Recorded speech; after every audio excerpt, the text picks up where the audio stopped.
Tamaa jiru kaayyoo waraanni bilisummaa Oromoo qabsaa'uuf kan bakka bu'uu miti qaamolee maqaa wabootiin hidhatanii gocha hin malle raawwatan dura dhaabbachuu feesaa jedhe ajaji olaanaan waraana bilisummaa Oromoo. Saamichii fi uummatatti roorrisuun faallaa naamusa waraana bilisummaa Oromoo fi aadaa waboo keessatti balfamaadha ka jedhu ibsi ajaja olaanaa ABO waboo qaamoleen gocha kana raawwatan erga madiinaa fi dantaa dhuunfaa baadhatanii warra socho'anidha. Gocha kana dhaabsisuuf tarkaanfiin barbaachisu ni fudhatama jedhe. Gama birootii waraanni bilisummaa Oromoo qabsoo sirna bilchiginnaa kuffisuuf godhaa jiruun iddoowwan caasaa bilchiginnaarraa qulqullaa'anitti bulchiinsa uummataa gadhaabuuf kan hojjetu koree bulchiinsaa fi bilisummaa kan yeroo hundeessee hojiitti seenu ibsee jira. Yuun Ingidaa gabaasa bal'aa qindeessee jira. Godinaalee Oromiyaa tokko keessatti humnoota hidhataniin saamicha dabalatee yakkoonni garaagaraa hawaasa naannoo irratti raawwatamaa jiraachuu komiin darbee hawaasa biraa dhagahamu ni mul'isa. Qaamoleen gocha kana raawwatan maqaa waraana bilisummaa Oromootiin kan socho'an ta'us himu jiraattonni. Ana Gobbuu Sayyoodha. Godinni Wallagga Bahaadha. Gandi isaa immoo ganda Ulumaayee Caalaa jedhamu keessatti nama sadaffaadha. Faamilii koo dabalatee nama sadaffaa irratti saamichi kan gaggeeffame jechuudha. Callisanii manuma dhaqanii ganamas ta'ee guyyaas ta'ee bakka horiin jiruutis taanaan mooraa keessaallee yaafutanii fudhatanii madeemu beekta. Baay'ee jibbisiisa uummanni baay'ee rakkachaa jira. Yoo dubbatan ni rukutamu. ABO'dha jechuuf hin dandeessu. Ana kahuutti ABO'n kana go'a jedhee yaadu maaliif kaayyoon isaanii kanatti fakkaatu. Ajajni olaanaa waraana bilisummaa Oromoo ABO waboo yakka maqaa wabootiin hawaasa mudataa jiru kana ilaalchisuun ibsaa 3/23/2021 baaseen uummata saamuun yakka olaanaadha jedhe. Yakkoonni kunneen maqaa waraana bilisummaa Oromootiin godinaalee Horroo Guduruu Wallaggaa fi Shawaa Lixaa keessatti hawaasa keenya mudataa jiraachuu quba qabna. Qaamni yakka kana raawwachaa jiru kamuu kan waraana bilisummaa Oromoo bakka hin buunedha. Ergama diinaa kan qabudha jedhe ABO waboon ibsasaa kanaan. Qaamni maqaa waraana bilisummaa Oromootiin hawaasa cunqursuu fi saamicha raawwatu kun kan dantaa dhuunfaaf dhaabbate malee kan qabsoo sabaaf hiriire miti. Sirna dhablee waan ta'eef tarkaanfiin barbaachisu kan irratti fudhatamu ta'uu hubachiisnaa jedhe ajajni olaanaa waraana bilisummaa Oromoo. Waboon akeekaa adda bilisummaa Oromoo qabatee uummata Oromoo cunqursaa fi saamicha jalaa baasuun rarraga bilisummaan gahuuf dirqama guddaa qaba. Saamichii fi uummatatti roorrisuun faallaa naamusa waraana bilisummaa Oromoo fi aadaa waboo keessatti balfamaadha jedhe. Waraanni bilisummaa Oromoo wareegama lubbuu kan baasaa jiruuf akeeka eebbifamaa fi warri gocha akkanaa raawwataa jiran wareegama waraanni bilisummaa Oromoo lubbuu isaa qaalii saba isaaf baasaa jiru irratti cilee dibuuf akka ta'e beekuutu barbaachisa. Gochaan uummata saamuu itti roorrisuu fi doorsisuu ulaagaa kamiinuu waboo biratti kan fudhatama hin qabnedha jedha ibsi kun. Waraanni bilisummaa Oromoo gochoota kanneen callisee ilaaluuf obsa kan hin qabne ta'uu eeruun ajajootni waraana bilisummaa Oromoo bakka garaagaraa jiran yakkamtoota saamicha qabeenya uummataa irratti geggeessanii fi uummata irratti roorrisan to'achuun akka seeratti dhiheessan yookaan tarkaanfii barbaachisu fudhachuun haqa uummata keenyaa akka eegdan hubachiisnaa jedha ajajni olaanaa ABO waboo. Oromoo injifannoo keessaniin xiqqeessiina. Saamicha nurraa dhaabaa, sirna dhablummaa nurraa dhaabaa, biyyaan keessanii seeraan wal bulchaa, waraan isin bulchuu hin jiru, uummatatu wal bulchaa, koree bilisummaa fi koree bilisummaa fi bulchiinsaa kan yeroo maal jennaan kan yeroo kan uummataa akkasiif ta'u isa kaleessa si nyaate ittiin makiin. Gama biroon waraanni bilisummaa Oromoo qabsoo sirna bilchiginnaa kuffisuu fi godhaa jiruun iddoowwan caasaa bilchiginnaa irraa qulqullaa'anitti bulchiinsa uummataa gadi dhaabuuf kan hojjetu koree bulchiinsaa fi bilisummaa kan yeroo fi turu hundeessuu isaa ibseera. Caasaa bilchiginnaa diigaa yeroo deemnutti nageenyi tasgabbii fi bilisummaan uummataa akka hin sarbamne akkasumas murni bilchiginnaa bakkoota gadhiisan kanatti deebi'anii hawaasa akka hin rakkisneef koreen bulchiinsaa fi bilisummaa yeroof turu hundaa'uun barbaachisaadha. Caasaan koree kanaa kutaalee Oromiyaa maratti kan diriirudha jedha ibsi kun. Onoota gandeenii fi bakkeewwan to'annoo waraana bilisummaa Oromoo jala galfaman maratti caasaan kun diriirfamee hojii eegaluusaas ibseera. Koreen kun hanga Oromiyaan guutummaan guutuutti harka bichaa lagaa jalaa baatee walabummaa ishee labsattutti qaamni uummata isaa biratti fudhatamummaa qabu kan itti waamamne isaa waraana bilisummaa Oromootiif ta'e kutaalee Oromiyaa maratti hawaasa isaa akka bulchuuf barbaadameeti jedha ajajni olaanaa ABO waboo. Iddoowwan koreen kun ifatti hojiitti seenee jiru keessaa kaaba Oromiyaatti kan argamtu godinni Oromoo Walloo tokko. Sadaasa 22 bara 2020 irraa kaasee Oromoonni kaaba Oromiyaa Walloo keessaa jiraatan hooggansa haaraa kan isaaniif amanamu filachuun ifatti hojiitti seenaniiru kan jedhu ibsichi koreen bulchiinsaa fi bilisummaa kan kaaba Oromiyaa Walloo ifatti hojii eegaluusaa labseera. Bu'uuruma kanaan bulchaa Oromoota Walloo ta'uun kan muudaman nama Jaal Tokkummaa Sayid jedhaman ta'uu kan eeru ibsichi Oromoonni Walloo gammachuu fi bilisummaa isaa ifatti labsatee jira jedhe. Hojiiwwanii fi bu'uureffamni koree bulchiinsaa fi bilisummaa yeroo kun jabaatee Oromiyaa mara dhuunfachuutti ni ca'a. Uummanni qeerroo fi deeggartoonni ABO martis caasaa kana cinaa dhaabbachuun Oromiyaa akka tikfattan hayyoonni Oromoo kanneen bilisummaa saba keessanii fi dhaabbattanis hojii koree kanaa akka tumsitan dhaamnaa jedhe. Ajajni olaanaa ABO. Haleellaawwan diroonii kaaba Oromiyaa godina addaa saba Oromoo keessatti murni bilchiginnaa raawwataa tureen hanga ammaa yoo xinnaatee namooti 71 ajjeefamu OMN jiraattota naannicharraa odeeffatee jira. Haleellaa kanaan daa'imman kichuu waggaa 2 hagamaa guddoota waggaa 70 haga 80 ajjeefamanii jiru. Qabeenyi uummataa hedduun manca'ee jira. Gabaasi bal'aan itti aanee dhiyaata.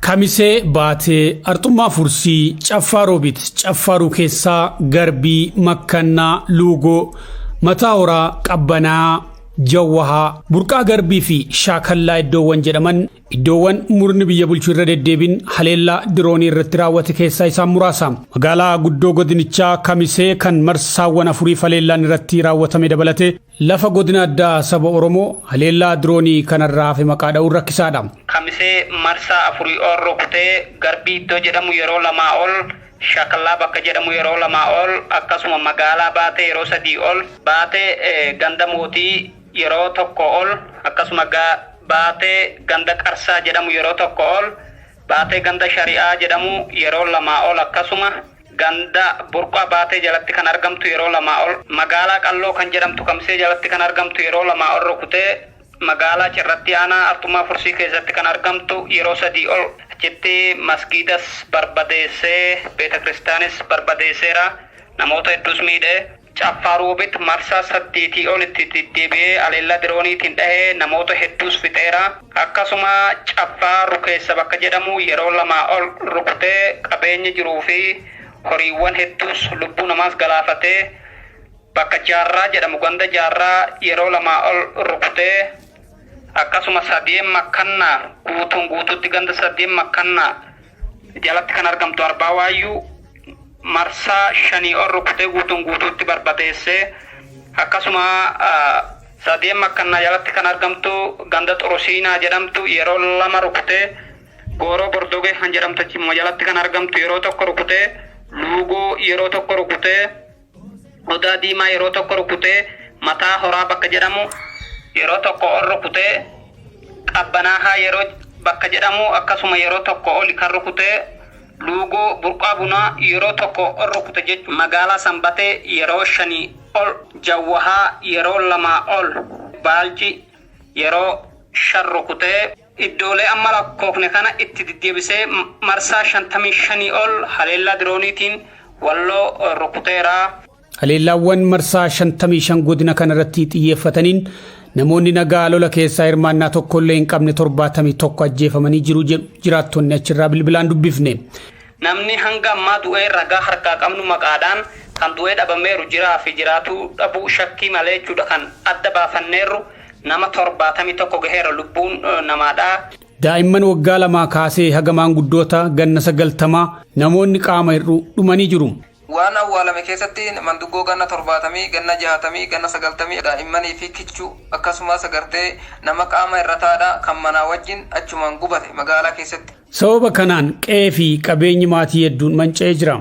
Beeyladoonnis dhumanii jiru. Gochaan kun duguggaa sanyii eenyummaa keenyaan nurratti xiyyeeffatameedha ka jedhu jiraataan godinichaa kun kutaalee naannoo Amaaraa kan biroo lolli ture keessatti haleellaan diroonii akka hin turre yaadachiisee jira.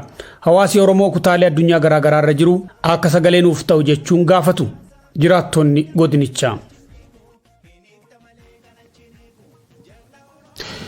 Himannaan bulchiinsi Abiy Ahmed biyyoota alaarratti dhiyeessaa jiru gochaa sukkanneessaa duguggaa sanyii namaa humnoota alaa wajjin raawwataa jiru dhoksuuf akka ta'e himameetu jira.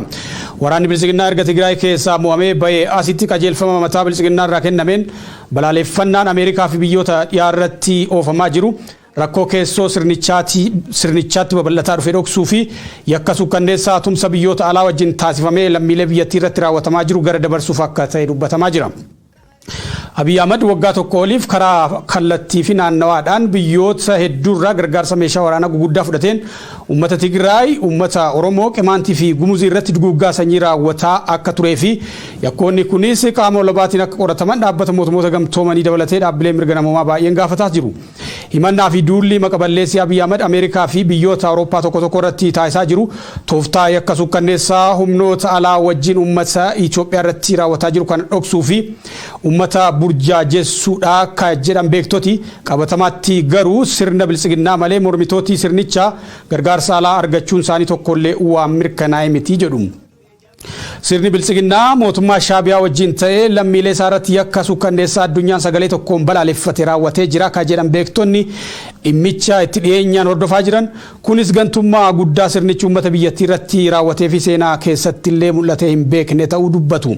Dabalataan yeroo dhimma dhibdee siyaasaa Itoophiyaa keessatti deemaa jiru mariin yaafuramu jedhamaa jiru kanatti Abiy Ahmed garuu diroonii dabalatee gargaarsaa fi bittaa meeshaa waraanaa mootummoota alaa kanneen akka Iraan, Tarkii fi Chaayinaa irraa argataa akka jiru CNN fi BBC dabalatee maddeen oduun garaagaraa saaxilaa jiru. Kanarraa ka'uudhaan qabatamaatti haga ammaa Abiy Ahmed deeggarsa waraanaa biyyoota hedduurraa argachuu malee biyyi tokkollee mormitootaaf deeggarsa meeshaa tokkollee akka hin taasifne qabatamaatti beekama. Sirni Bilisiginnaa qabsoo ummataatiin madaa'ee kufuuf guyyoota eeggataa jiru garuu qabsoo ummatootaa kana xiqqeessuu fi hawaasa idil addunyaa burjaajessuudhaaf yaalus milkaa'uu hin dandeenyee fi diraamaa Abiy Ahmed maqaa sabboonummaa Afrikaa yookiin paan afrikaanizimiitiin tibbana eegales harkatti fashalee akka kufe yaada ummataa fi siyaasaa qabatamaatti lafa jirurraa mul'achaa jira. Waan ta'eefis uummanni Oromoo fi saboota cunqurfamoo biroon olola rakasaa sirni Bilisiginnaa yakka ofiisaa humnoota biyya alaa biroo wajjin uummata irratti raawwate dhoksuuf dhamaa jiru ta'uu beekee irratti dammaquudhaan qabsoosaa jabeessuun sirna cunqursaa iddaan buqqisuuf akka hojjechuu qabu dhaamamee jira.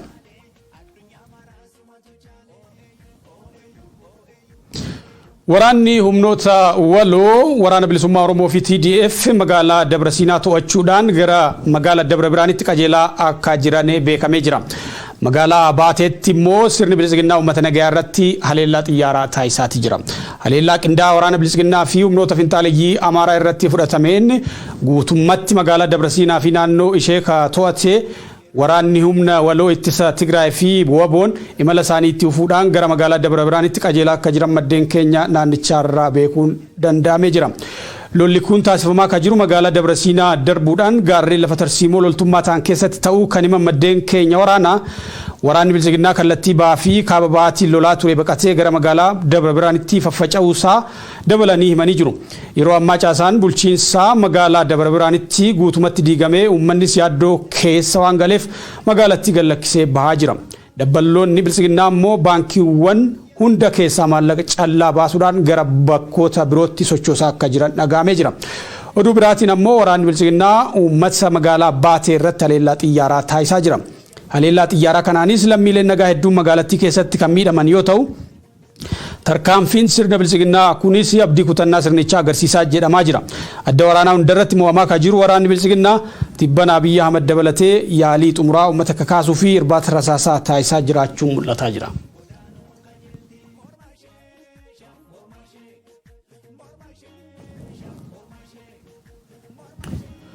Ministeerri muummee Abiy Ahmed gara adda waraanaatti duula jechuu hordofee ittaanaan ministeera muummee fi ministeerri dhimma alaa Dammaqa Makonnin qondaalli olaanaan Bilisiginnaa Amaaraa bakka ministeera muummee Abiy Ahmed bu'uun dhagahamee jira. Dhimmoota haala yeroo irratti ibsa kan kennan ministeerri kominikeeshinii mootummaa Dr. Laggasee Tulluu Abiy Ahmed gara adda waraanaatti duuluuf murteessuu hordofee obbo Dammaqa Makonnin bakka ministeera muummee bu'uun hoogganaa jiraachuu himanii jiru. Kun kan ta'eef hojiin akka hin miidhamneef jedhu. Gama birootiin dhimmicha qaamoleen fonqolcha mootummaatiin wal qabsiisanii kaasan jiru. Bu'uura heera biyyattiitiin ministeerri muummee ajajaa waliigalaa raayyaa ittisa biyyaati. Ministeerri muummee hojii idilee hojjechaa waraana hoogganuu irraa wanti isa daangessu hin jiru. Waraana hoogganee gara adda waraanaa deemuun akka hojii idilee tokkotti fudhatamuuf kan danda'udha ka jedhan xiinxaltooti.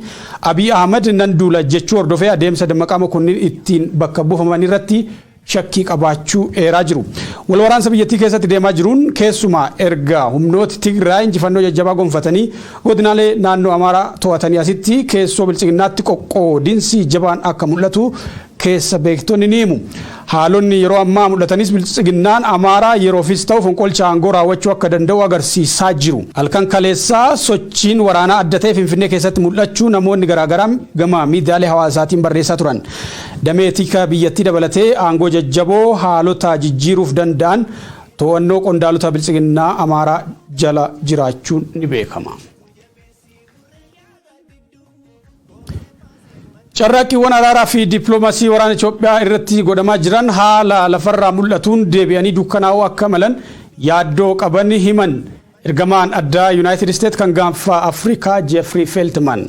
Gaanfa Afrikaatiif ergamaa addaa United States kan ta'anii fi tibbana Itoophiyaa kan turan Jeffrey Feltman ibsa kaleessa kennaniin marii gidduu kana ministeera muummee Itoophiyaa fi hoogganoota adda bilisummaa uummata Tigraay waliin taasisaniin irraa ka'anii lola sanaaf furmaata barbaaduuf gara dippiloomaasiitti deebi'uudhaaf carraan akka jiru dubbatan. Ta'us garuu carraaqqiiwwan dippiloomaasii kunneen haala lafarraa mul'atuun deebi'anii dukkanaa'uu akka malanii yaaddoo qaban ibsanii jiran. Waraanaan furmaanni akka hin jirre ifa ta'uu qaba jechuun kan himan Feltman karaan tokkichi furmaata dippiloomaasiiti. Otoo yeroon hin dhuminis karaa kanatti fayyadamuudhaan gara mariitti seenuun barbaachisaadha jedhan. Gidduu kana muummicha ministeeraa fi hoogganoota TPLF waliin mari'atanii deebi'uu isaanii himanii jiru. Gama lamaan irraayyuu wanna barbaadan argachuu isaaniis dubbatan.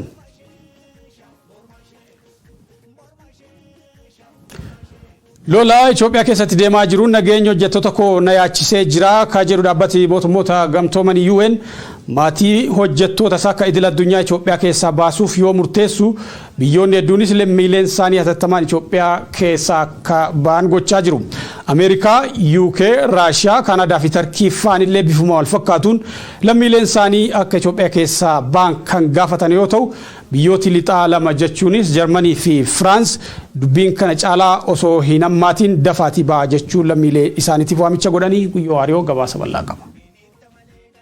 Waraan kaab Itoophiyaa umrii waggaa tokkoliif ilmaan nama gate biyyatti huqqisuun ajandaa miidiyaa addunyaa godheen muummichi ministeera Itoophiyaa Kolonel Abiy Ahmed Ali akkan jechuun fuul Facebook isarra barreesse yeroon biyya aarsaan hoogganammaan taana ijoollee Itoophiyaan seenaan dinqisiifatte keessa tokko ta'uu barbaaddan marti biyya keessaniif jechaan rumkaa adda waraanaa wala gar jechuun boson seenuuf dhaadaati waraanni Itoophiyaa kaseer qabachiisu jedhanitti keeyyatan dubbiristi deeffachuu Itoophiyaa indigamtuuf birmaddummaa biyya facuuf irquruphachuu muummee ministeer biyya tokko qawweeloluuf murteessuun addunyaa rifachiif. Some of Prime Minister's Abiy Ahmed's soldiers are now prisoners of war and the Tigrayans have been parading them before the cameras. Finciltooti waraan bilisummaa Oromootiif humnittis Tigraay magaalota kaab Itoophiyaa kanaannoo Amaaraatti argaman hedduu qabachuu hordofee labsii Oromuddama labsuun dhiibbaa mirga namooma kawaggootaaf godhaa turdachaan raawwachuun isa ka dubbatan murni biltsiginnaa waraa waliin jechuun siivil waari biyyatti keessatti kan waraan Afrikaatiif waraan lixa tolchuuf miidiyaaleen biyyattii waan irriib dhaban fakkaatu. Badiinsi Itoophiyaa keessa deemuu jira waan sodaata fakkaata faranjiin hedduun lammiilee sii godaansisuu irratti argamte. Haalli Itoophiyaa keessa deemuu jira jabaachuu jira dafaa ba'a. Eegi dubbiin jabaatu waan isanii goon hin qabnu baqadha jechuun uummata qabatsiifti faranjiin namoota hedduu godaansisuun biyya geessuu jirti. United States of America, United Kingdom, Saudi Arabia, Russia, Canada, Turk, Mozambique of Zontan, Germany, France, Fatlen, Power, Canada, Chunke, Sabakada, Jechusi, Al Jazeera, and Gabaz. This after similar calls to leave by the US, the UK, and others. Yali Nagabusu, Hadunyan, Gutun, God of Yalu, Jirtun, Hangama, Frino Matumuldan, Hidad, barbadeesse